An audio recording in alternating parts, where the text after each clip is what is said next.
Hello guys, नमस्कार। मैं अनिल और आप देख रहे हैं हमारा YouTube channel Neel Kamal classes. तो अभी हम पढ़ रहे हैं एटॉमिक फिजिक्स। एटॉमिक फिजिक्स में हम पढ़ रहे थे बोर मॉडल। बोर मॉडल में हम पिछली क्लास में जो हाइड्रोजन एटम के सीरीज है, स्पेक्ट्रा सीरीज, उनके बारे में अध्ययन किया था। तो आज हम पढ़ने जा रहे हैं एक्साइटेशन पोटेंशियल और ionization potential, ionization energy and excitation energy. So चलिए देखते हैं। तो हमने बोर मॉडल में पढ़ा था कि जो इलेक्ट्रॉन है वो ऑर्बिट के चारों ओर चक्कर लगाता है और उसके जो इलेक्ट्रॉन है प्रत्येक जो ऑर्बिट है उसकी एनर्जी डिफरेंट होती है और क्वांटाइज्ड होती है। तो अगर हम बात करें इलेक्ट्रॉन की, तो एटम में इलेक्ट्रॉन है वो कुछ इस प्रकार से होते हैं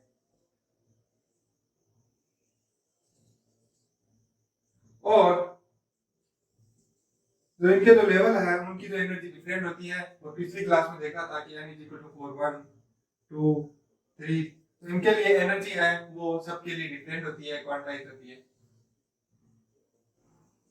और हमने पता किया था कि एनर्जी उसका फॉर्मूला होता है En = 1/2 1/4 पाई एप्सिलॉन नॉट की square z square E4 n square x power square, ये फॉर्मूला था।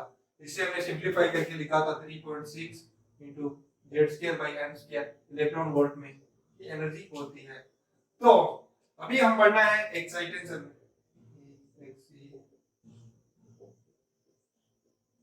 एनर्जी। तो एक्साइटेशन एनर्जी क्या होती है?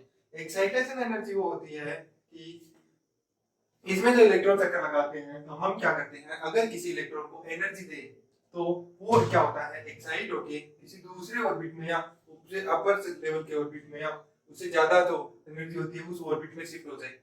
तो वो एनर्जी या वो रिक्वायर्ड मिनिमम एनर्जी जिसकी वजह से जो इलेक्ट्रॉन है वो एक्साइट होके दूसरी ऑर्बिट में चला जाए उसे बोलते हैं एक्साइटेड एनर्जी। यानी अगर माने तो हम अगर इसके ऑर्बिट निकालें तो पिछली क्लास में देखे थे कि फर्स्ट सीरीज होती है, फर्स्ट ऑर्बिट होता है n = 1, उसका जो एनर्जी होता है वो होता है -3 इलेक्ट्रॉन वोल्ट। अगर आप नहीं पता है तो ये सीधा फॉर्मूला हम यूज करके हम निकाल सकते हैं 1 -13.6 z square by n square electron volt. इसका यूज करके फॉर्मूला निकाल सकते हैं। तो अगर z स्क्वायर = हाइड्रोजन एटम के लिए 1 रखते हैं तो ये फॉर्मूला डायरेक्ट हो जाएगा 3.13.6 divide by n square electron volt. अब n = अगर 1 रखेंगे तो हमें क्या मिलेगा, हमें ऑर्बिट ग्राउंड लेवल मींस यहाँ पे ग्राउंडेड, इसको बोलते हैं ग्राउंडेड स्टेट। क्यों बोलते हैं? क्योंकि इससे नीचे कोई स्टेट होता ही नहीं है। यानी ये ऑर्बिट पहला ऑर्बिट है। तो इसको जिस प्रकार से हम किसी बिल्डिंग है तो बिल्डिंग को हम क्या बोलते हैं, सबसे नीचे वाले फ्लोर को क्या बोलते हैं, ground floor, first floor, second floor, third floor, like this. तो ऑर्बिट में वैसा ही होता है। ऑर्बिट में अगर n = 1 यानी पहला ऑर्बिट है उसको बोलते हैं ग्राउंड ऑर्बिट।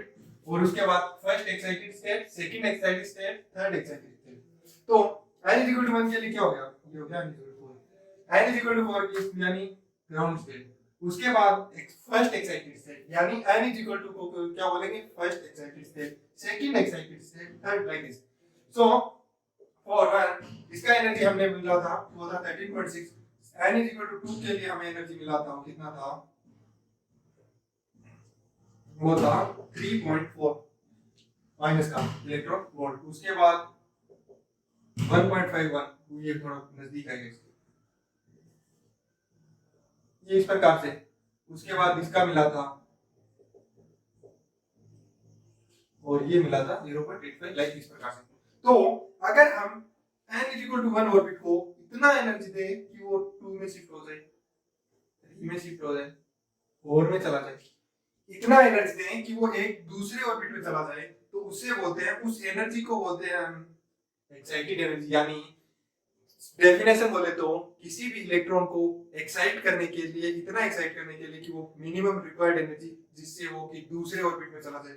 यानी अगर हमें इससे इसमें डालना है तो कितनी एनर्जी, इस अगर इसमें भेजना है n = 4 के लिए तो कितना एनर्जी चाहिए, 3 के लिए।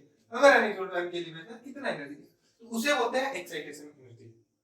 समझ गए?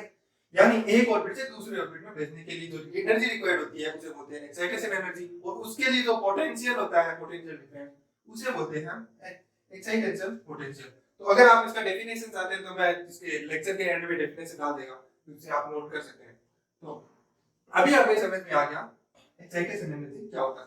अब आयनाइजेशन एनर्जी पे आते हैं। तो पहले हम देखते हैं आयनाइजेशन एनर्जी, आयनाइजेशन नेम से।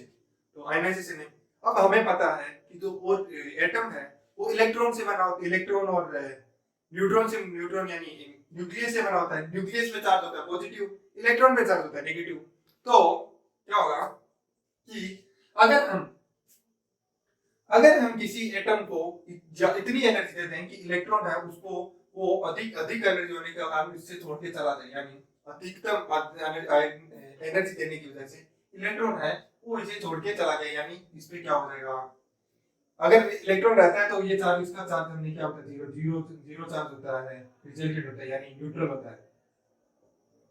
एटम वो न्यूट्रल होता है। लेकिन अगर उससे अधिक एनर्जी के कारण उससे इलेक्ट्रॉन चला गया तो उसमें क्या हो जाएगा, गड़बड़ी क्या हो जाएगा, पॉजिटिव चार्ज ज्यादा हो जाएगा, नेगेटिव चार्ज कम हो जाएगा। इसकी वजह से उसमें उस एटम में क्या आ जाएगा, आयनाइज हो जाएगा, एटम वो आयनाइज हो जाएगा।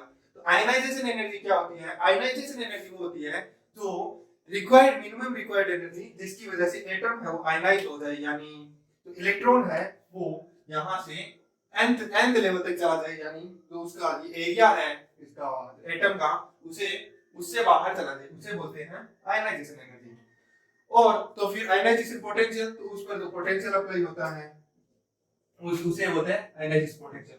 अगर इसका मान लीजिए n = 1 है एटम और वो nth लेवल पे जा रहा है, तो उससे nth लेवल पे जाएगा तो यहाँ पे जाएगा कितनी एनर्जी जाएगी, फॉर्मूले से देखेंगे nth लेवल के लिए, इंफिनिटी लेवल के लिए, इंफिनिटी, तो n होगा हमारा 13.6, z हाइड्रोजन के लिए 1 आ गया, n स्क्वायर n के लिए, तो n इंफिनिटी रखें, इंफिनिटी का स्क्वायर आ क्या आ जाएगा, ऊपर आएगा तो 0, ये एनर्जी यानी फाइनल एनर्जी 0। तो अगर एनर्जी का डिफरेंस निकालें तो क्या हो जाएगा, यहां से यहां जा रहा है तो E2 - E1, तो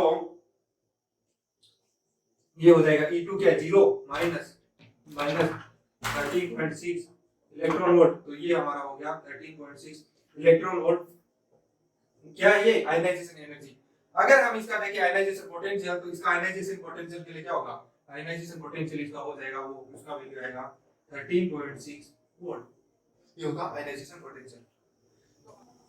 तो इसमें अगर हम एनर्जी की बात करें, एक्साइटेशन एनर्जी ऑफ इलेक्ट्रॉन, तो वो एनर्जी होती है जो इलेक्ट्रॉन को जरूरत होती है ग्राउंड स्टेट से एक किसी एक्साइटेड स्टेट, यानी फर्स्ट एक्साइटेड स्टेट हो गई, second, third, fourth, like this, किसी भी एक्साइटेड स्टेट में जाने के लिए ग्राउंड स्टेट से जो इसको एनर्जी रिक्वायर्ड होती है उसे बोलते हैं excited energy, excitation energy. Excitation energy मतलब इलेक्ट्रॉन को एक्साइट करने के लिए, उस स्टेट में, एक्साइटेड स्टेट में पहुंचने के लिए, पहुंचने में जो एक्साइट करता है इलेक्ट्रॉन, उसको जो जितनी एक्साइट करने के लिए रिक्वायर्ड एनर्जी होती है उसे बोलते हैं एक्साइटेशन एनर्जी।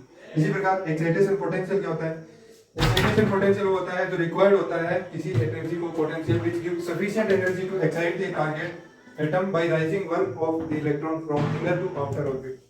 अगर इसका एनर्जी इवन है तो पोटेंशियल हो गया -31/0.6 वोल्ट, और E2 के लिए हो जाएगा 3.4 वोल्ट। तो इसमें से अगर से ये एक्साइटेशन पोटेंशियल निकाले तो वो हमें वैल्यू मिलेगा 10.2।